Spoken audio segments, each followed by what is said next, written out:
Hi there, this is Mark at MAS Audio, Northampton, and today we are in a Mercedes E Class and we're doing a radio removal on this radio here, and just sort of do a little video for this one.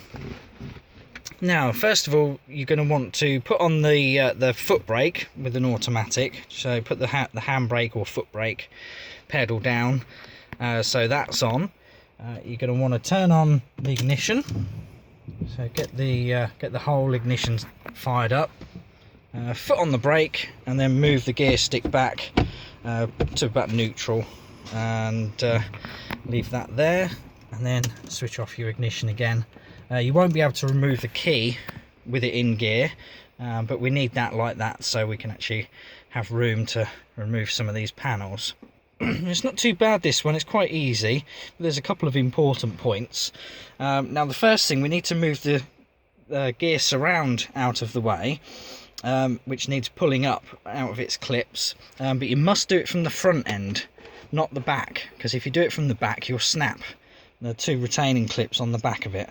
So all you do, you can do it with your hand, you don't need any special tools, just gently prise it up and it comes away really easily.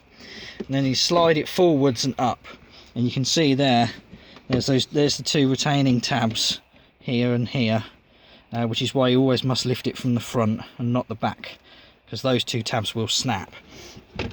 So all we can do is we can just pop that backwards like that out of the way. That's fine like that.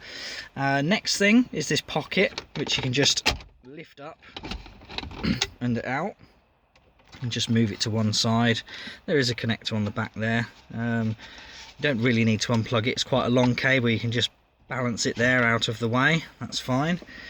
This next piece, you've got two screws. I've already removed them actually, but you can see with the T20 Torx screwdriver, there's a hole there where I took one screw out, and then the same the other side. It is just there. That's where the other one lives, just in that hole. Now this has got an airbag, part of the airbag system on here. So because we've still got the ignition key and you don't really want to unplug this and generate airbag error light, there is a little connector there. But what you can do is just push that down out of the clip it's in. So it's held on with a little clip. Just push it to one side, just like that. And then when you pull this out, you should have enough cable in enough room to just slide that all the way out. There we go. Oh, we've got caught on the ashtray bit now.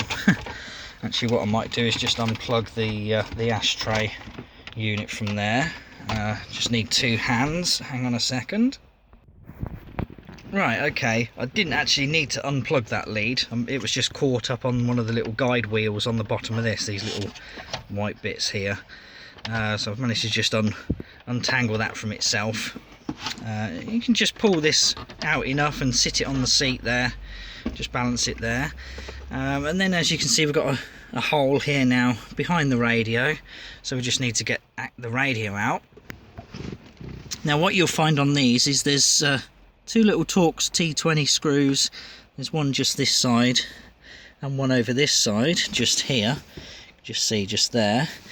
And we need to undo those. But they don't actually unscrew and come out. What they actually do is they move a bracket that's in the side of the radio. So as you turn it, you'll think nothing's happening. But what it's actually doing is moving a bracket, which will then slide across, and that will unhook the radio from its hooks. I'll show you how the mechanism works in a moment. I'll just set about undoing those and then we'll carry on with the video. Right, okay, so I've just turned those screws. It's in the traditional undoing anti-clockwise motion. Just keep doing that until they start, you can feel them get a bit tighter. And then what you'll find is the radio then will just pull straight forward out of the dashboard, and it's now loose and you can get it out. Well, I say you can get it out, I can't at the moment. Right, there we are. So that's the radio system out, and then you've got, no, we don't turn it on and start playing loads of music at you.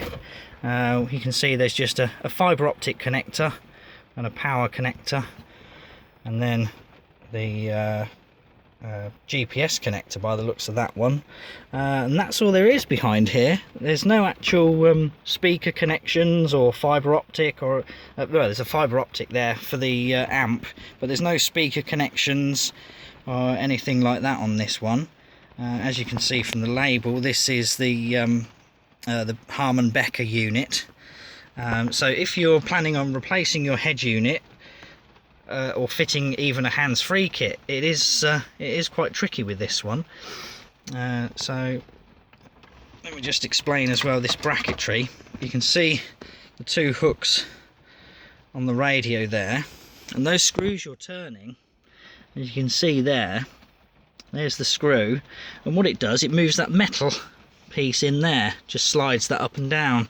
The actual screw stays in its position, and that rides up and down on the thread, and that's what keeps the stereo in place and also releases the stereo, obviously.